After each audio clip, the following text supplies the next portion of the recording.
Hey there, Internet. Who watches The Watchmen? Oklahoma, where the wind comes sweeping down the plain, where the waving wheat, it smells so sweet when the wind comes right behind the rain. Oklahoma, every night my honey lamb and I sit alone and talk and watch a hawk making lazy circles in the sky. We know we belong to the land, and the land we belong to is grand. And then we say, I-O-U-P-A. You're doing fine, Oklahoma, Oklahoma, okay.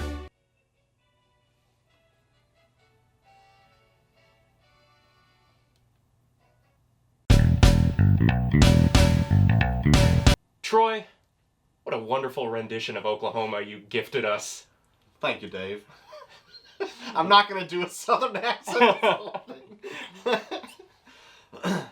Didn't think I was going to do it. I was getting a little choked up because I've been sick. Me too. I've also been sick. I can tell by the spit bucket that you have right beside you. We're just getting into our cowboy characters.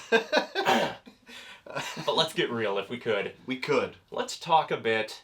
We've spent so much time this year talking about doing Watchmen stuff. We haven't done a lot of it.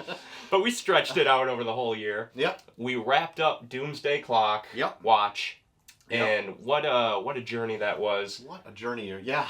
But, you know, Troy, I think it overshadowed what was quite possibly the best iteration of Watchmen since the original 12-issue comic series. And that is, of course, the HBO 9-episode miniseries, Watchmen. Do you think that Doomsday Clock overshadowed HBO? Because I think it's the exact opposite. Like, I don't know, Troy. I'm on a lot of medication. That's perfectly fine. So, I think it's amazing that they both concluded in the same week. I know. Considering Doomsday Clock was supposed to be like a year ago. For sure. So HBO, a Watchmen series, has been in development for decades. Oh, yeah. Yes. And this isn't the one that was initially thought of years and years ago. This is something completely different. It wasn't like the last three that have been thought of, I think. Right. Apparently, the showrunner, Damon Lindelof, has been reached out to by HBO 3 times to helm Watchmen. Okay. And he turned him down 2 previous times. And on the 3rd time, he kind of decided, like, oh, maybe. And he talks, there's an excellent Watchmen podcast that goes in association with the show. Yeah. And it's only 3 episodes, so it's a real quick listen. Right. But he gives some tremendous insight on the creative process and what it took to create the show. And he talks about how he was so apprehensive because he grew up as this being like the holy text. For sure. You know, it influenced everything he's written. So he was like, how can I touch this? Especially because Alan Moore doesn't want anyone having anything to do with it. Right. But he finally thought, like, well, you know, I do have a take on it, and it's very much inspired by current political and social events, which I think is perfectly relevant. Original. Yeah, exactly. Yeah. So it isn't just a retelling of Watchmen. It is a continuation of Watchmen, but bringing it to our current time period, much like the original Watchmen was in its own. Yeah. When it first started, it actually took me a few episodes to really get into the show. And I was like, I don't really feel like it is Watchmen, I guess. But being that I've known about the actual real version, not that the actual real version, but the original version for so long, I'm so far removed from like what I felt when I first read through it that I wasn't sure. But it wasn't until like halfway through this where I'm like, oh, then it all like started clicking into place. The 9 panels all aligned. Yeah, for sure. So I think one of the biggest things to keep in mind about this is, as comic fans, we are so immersed in Watchmen. Yeah. To the point that, like, we know the story of Watchmen. Someone asks you, what is Watchmen about? You can you can rattle it off easily. Yeah. And you give a broad stroke answer. Oh, yeah. But the beauty of Watchmen, as it unfolds in the initial reads, is that you have no idea what it's going to wrap up like until the final issue. Right. And that was something that I felt like the show gave us again. Yep. Because all the things that we've got from Watchmen, it's just been kind of like a bit of a retread. It's like, we know. Yeah. Or like, we're going to fill in some gaps, but we know how it all ends with the squid. Right. Where this one, it's like, yeah, we're going to start with the squid, and then we're going to push it forward, and we have no idea where this thing is going, much like the original one. And it's this great composite of all these really interesting little pieces that put together this larger narrative.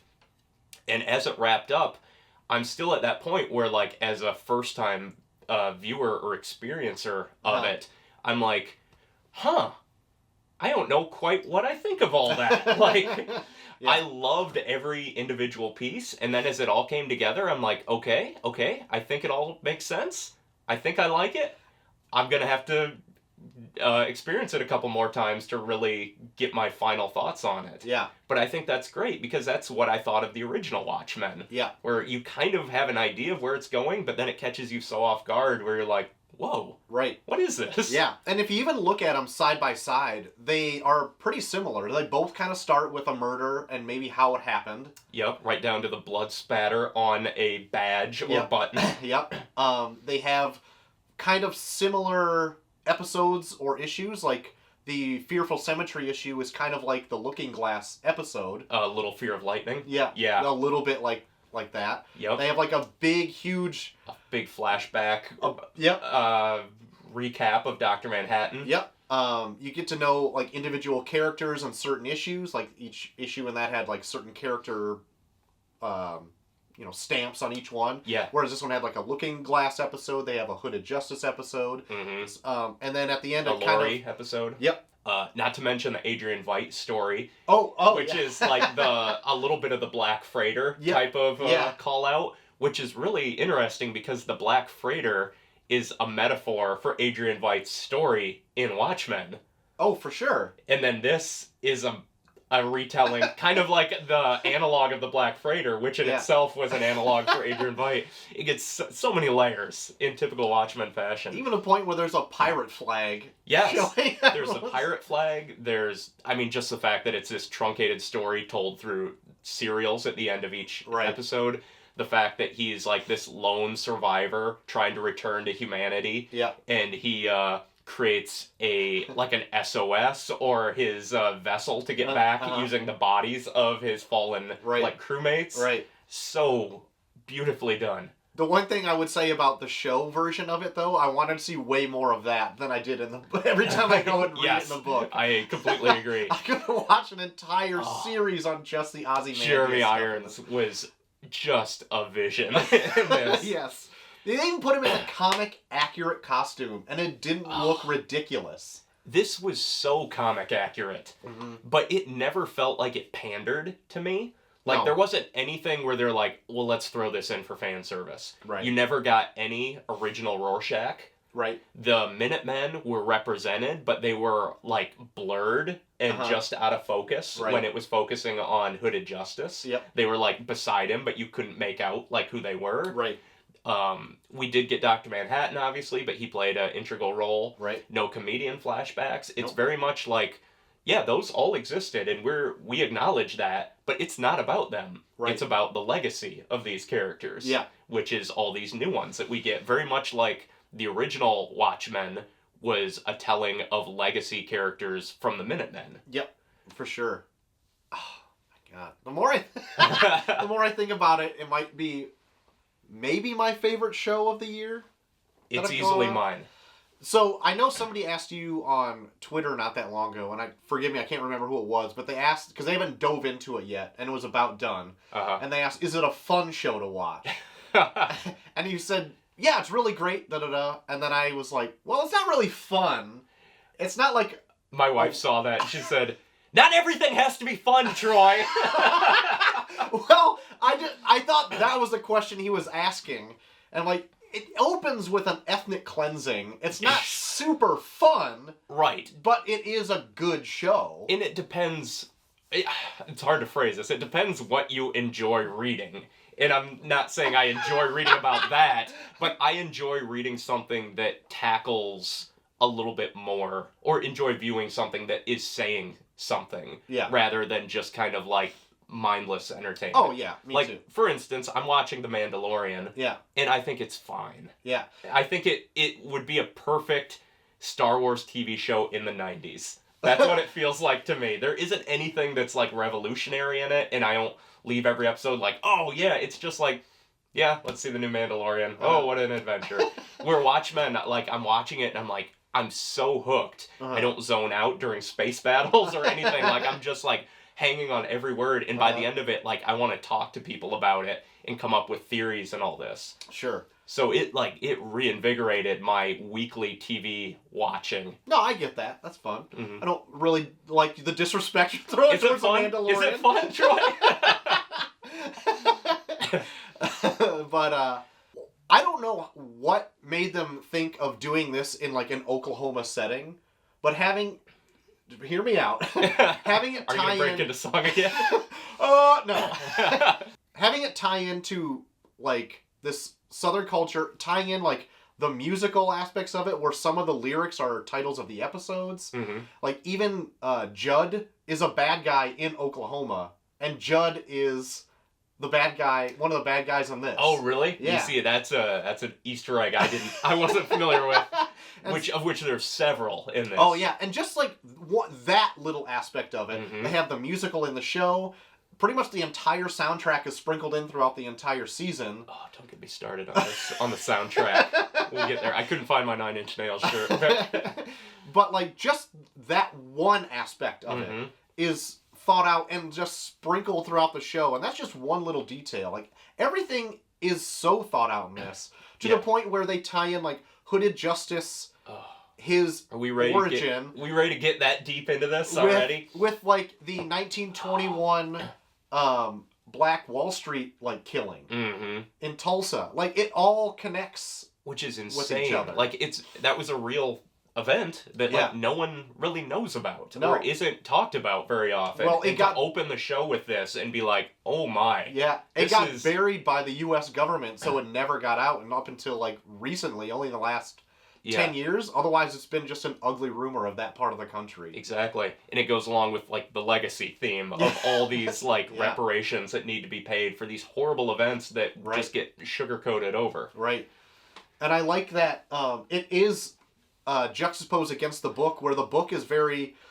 totalitarian, very conservative in its political outlook, because Nixon's president. Yeah, Rorschach is very Rorschach is very black and white, and then now Robert Redford gets elected president. The country gets a little more liberal. He's served multiple terms. Yeah. So now they're going against like police brutality, that they call for use of a weapon if they need to. Yeah. The SJWs have won. Yeah, they got woke. PC gone mad. Yeah. But they even have a line where the Senator Keene, descendant of the Keene Act, says, you know how hard it is to be a white man in America? Yeah. Where I'm like, oh, I bet so many people, if people are still watching that got offended by that, they just turned it off. They turned it right off. So I was trying to look up, because the show is great, so I was trying to look up maybe some criticisms towards it, because I'm like, I can't really find much, and almost anything that I could find was that argument. Woke men. Yeah. And I was just like, that doesn't count. That's not an argument. No. No. It's just the way that they're portraying the story. Yeah. It's the lens that they're doing the story through. Right.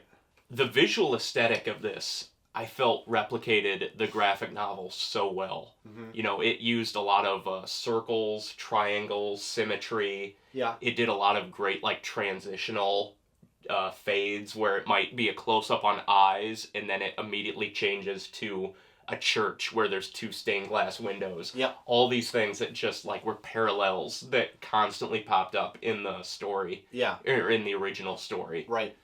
The use of color in this is also kind of fun because they have a lot of bright yellow spots here and there. The masks, the police masks. At first I found that a little bit distracting because I'm like, they don't really do that in the book. And I know they're just trying to go for, like, the smiley face yellow pops here and there. But every time you see it, it does mean, like, there's impending some sort of danger. Yeah. Or like a warning or whatever. And then there's also like calming blue hues that come through anytime there's like a lot of Dr. Manhattan type of things. Like Deus Ex kind of stuff. Yeah. Yeah. So that was kind of cool. And I know they use that as a visual aesthetic. At first I thought it was a little bit distracting, but I fell into it. Like, why is that phone like bright yellow? Like, I guess that's what I was thinking. But then again, I sit in a bright yellow room and think this is fine. We talked about it earlier with Adrian Veidt's story being like the Black Freighter, episodic nature of the comic. Right. But there's a couple others too. There's the Black Masked Hero Sheriff that inspires the Angela's grandfather. Yep. Which we get like kind of this running theme throughout. Yep. We also get the American Hero story, which is this fictionalized dramatization of the Minutemen and Hooded Justice. Yep. Which I thought was very obviously a Zack Snyder type of. But all the creators said like, no, it wasn't meant to be a dig or anything. We love his version of the movie, but like it absolutely is. Right down to like the speed ramping and the really gratuitous violence and everything. Just the one shot of Hooded Justice crashing through the window. I'm like, it's slow-mo. Snyder did it. Yes.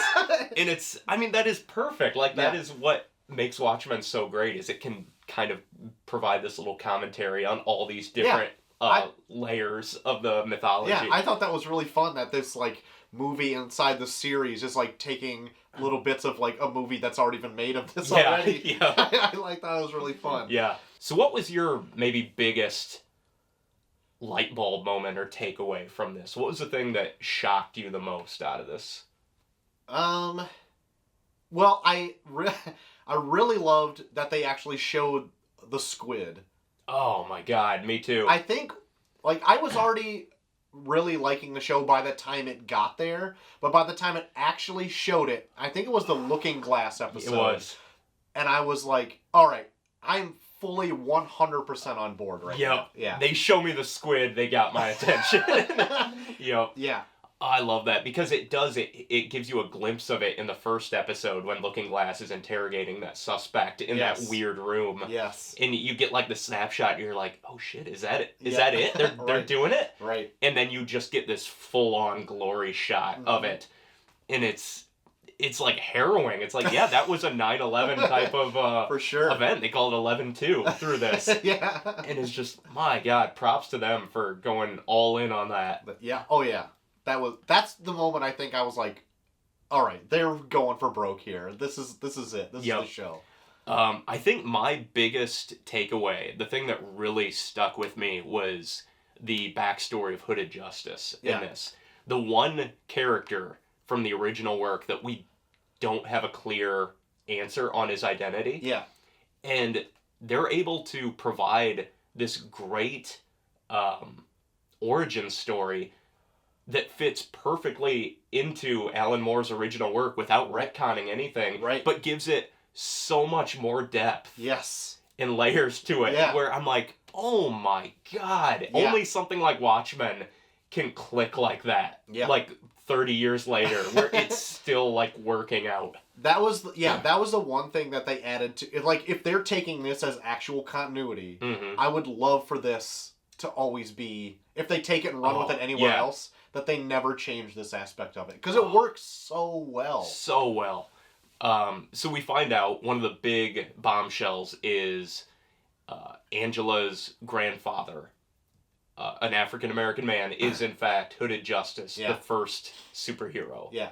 And his costume is very much inspired by an African-American man who's been lynched. He's wearing a noose around his neck and he's got his hands, like ropes on his hands from being bound. Yeah. And I've always thought that. Yeah. But he's a white guy. He's obviously white. And they fix that by he applies white makeup to himself because people would be scared to be helped by a black man in a costume at that time period. It's funny that you bring that up because, like, my buddy JT, we talked about this the other day, he's like, every other superhero show, like, you watch Batman, you can tell he's got black paint under his eyes or whatever, but Hooded Justice is exactly the opposite. Goes on, whites out his eyes, and then puts the mask on, and then you wouldn't even tell. No, and I love the dichotomy between his legacy, where his granddaughter puts more black on her face to blend into the shadows of Sister Night. She's already black, but she, like, ultra blacks herself right. in the exact same manner that he whites himself. Yeah. And it definitely shows like the change of the times there. For sure. But his backstory and how it all clicked into place, and they kept everything, his relationship with Captain Metropolis, right. which makes it even more of a minority in a minority group. Like, not only is he black, but he's gay as well, or bisexual. Yeah. So he has everything against him, and he still is inspiring everybody that comes after him. So was that an aspect of Watchmen, like the original work, that they had a relationship together? Because I felt it was hinted at, and then they expanded on it more in Before Watchmen. But it was they definitely hinted at it in the original book. Okay, because I felt, I kind of forgot about that, and then it's like really in your face in the show where they're just banging each other. And I felt like it came out of nowhere. And I kind of, if that's true, which I assume it is, because you're on top of this shit, but I was like, what? Was there hints towards this and I missed it? Yeah, I think there were. There were subtle hints that you could kind of take either way with the original. Okay. And I think they always just kind of ran with it. That just kind of like Ozymandias, they always kind of said like he's gay, but they don't outright say it. Yeah. And then they've run with it and kind of made it canon. But I think that was kind of how it was for Hooded Justice, too.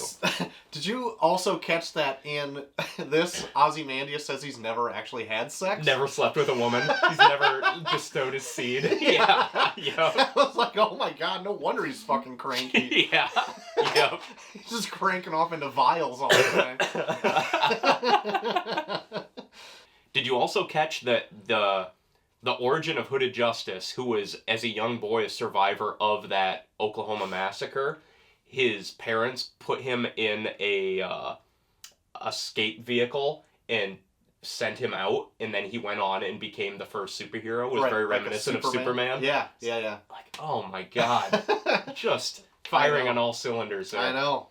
So, because we never knew, like, the actual history of Hooded Justice from the book. Right. We only got hints of it here or there. When the old man in the wheelchair showed up, and he's got the exact same color scheme on, with a hood out the back. Does he have the noose? Or he's holding a noose, too, right? I don't remember right as you're introduced to him. Oh, okay. But, like, he's just sitting outside Abar's, like, bakery. Yeah. And I'm like, that's gonna be Hooded Justice, right? Because, like, he's doing the Smallville thing where they're all wearing their costume. Yeah. It's like, because it would make no difference to me. You have no idea who he was previously. Right. It's like, oh, that's probably Hooded Justice. So when it was revealed that it was, I'm like, that's not a big surprise to me, I guess. I don't know, was it to you that it was? I think I could see it coming. I was hoping that was where they were going with it. And when they did, and then they pulled it off so well, I was like, bravo. Right. Yeah. There's still mysteries about him, though, because, like, he's dipping his hands into hot-ass water to grab out eggs, drinking the hot-ass coffee. Oh, yeah. Like, just a tough old bird. I guess. He's, like, all calloused up or whatever.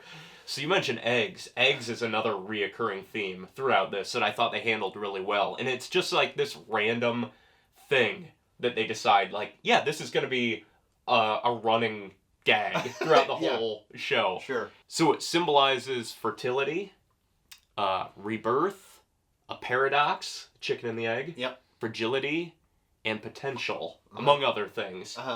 But I love where it opens with Angela cracking the eggs in the science room, and it makes the smiley face with the dip of blood on the left one, or the right one. It's also the key to Dr. Manhattan's powers, or his own legacy, as it goes on. Where Justice eats eggs. Yeah, he does. There is a moment where Dr. Manhattan travels back in time to confront Hooded Justice, and their meeting is very much like a paradox. Like, he's the one that inspires Hooded Justice to go and kill Judd Crawford. Right. But it was one of those moments where, like, but he only did that because this happened, and it goes into this full circle where it's like, but that doesn't make any sense. It just keeps repeating. Right. Weird Terminator logic. Yes, yeah. So what'd you think of the Dr. Manhattan reveal when we finally got it? For whatever reason, I didn't see it coming up until, like, the end of, like, episode 8, where she, like, cracks his head open like an egg. Yep. I really liked it. I did too. Yeah. for whatever reason, when they're like, because they make references to like Dr. Manhattan couldn't change his form. It's like, why not? Yeah, exactly. He can literally do anything in this. So yeah, I thought that was the most ridiculous argument I've ever heard in my life. But yeah, I really like that he was like just hiding among the show the whole time. And it was purely because he could foresee the future. He knew how his own fate was going to turn out. Yeah. And he knew he could, like, basically chill for 10 years and be human with his wife. Yeah. Because they weren't able to connect with him in his godlike mode. Right. Which makes sense. For the time displacement of Dr. Manhattan is something that always throws me in this, where I'm like, I just don't feel like I completely comprehend it. I also have one thought about Dr. Manhattan in this, just as, I guess as a whole, even throughout all of Watchmen stuff. So like gets disconnected with humanity that he doesn't even need to have the need to wear clothes, right? Right. He's just so out there. But then again, he falls in love 3 separate times. That is also my thoughts on this. That is the one aspect of Dr. Manhattan that I'm always like, but why does he have any ties to women? Right. Or anyone. Any emotional ties. He just seems, granted, like, when he was with Laurie, he seemed pretty cold and distant. Yeah. But he still has romantic feelings, or unless he just does that to... Just goes through the motions? Yeah. Well, they always talk about, like, he's just a puppet that can see the strings. So right. I don't know if he just feels like, it doesn't matter what I feel, I just have to do this. Right. But he does tell Angela that he loves her. Yeah. So I don't know. Yeah, I'm the same way. That's the one thing about Dr. Manhattan that I can't quite buy, where it's like, I don't think he would love anybody. I don't think so either.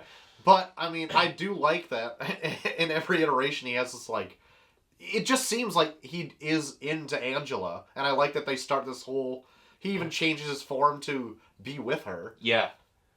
I also like the fact that they completely call out that there's several different parties in this that want to get Dr. Manhattan's abilities. Yeah. Because they both think they can run the world or save the world better than him. Right. And they say, like, many times, even Hooded Justice says, like, he didn't do that good a job. You know, like, he has the powers of a god, and he doesn't do anything. Yeah, and that's very true. Like, he doesn't. Yeah. Like, is Dr. Manhattan any good? I don't know. But then again, like, if you were... Like, he's not bad, but, like, should he do more? I don't know, you know? So, my thought was, if anybody did get his power, and they totally become aware and they see how everything's connected, would they just turn the same? You just kind of distance yourself and be like, no, it has to play out this way. Like, yeah. I can't be this almighty ruler, or right. else it throws off the entire balance of the cosmos. Yeah. I kind of feel the same way, but right. I do like that that's a question that's brought up, because it's like, yeah, he has the powers of God, and right. he doesn't do anything. Right. And all these people are calling him out on it. Right. But all these people that want the power are probably going to be corrupted by it and do horrible things. Right. Or would they just, like, reach this benevolence mode where right. they're like, yes, I'm just at one with everything. It also was funny to me, too, like, these groups of white supremacists that are, like, piecing together this, like, technology end up, like, getting one up on Dr. Manhattan. You know, like they shoot him in the back. But it was because of Lady True that kind of funds and organizes that. Well, I mean, regardless, like, right. they have, like, this gun, and they shoot him in the back. And granted, he's, like, a puppet that can see the strings. Yeah. But you didn't even turn around. I know. I know. He's, like, talking to Andrew's like, this is how it goes. Like, you have time to turn around and just zap everybody. Right. But then that's that whole thing of, like, free will and predestination. Yeah, Does he? know. Like, he knows, but if he changed it, then that wouldn't be what it was. It's so hard to wrap your mind around. It's like a philosophy class or an right. ethics class, or it's like, but just do it. Like, but then you can. It defeats the purpose of that. I know. Yeah, that theory.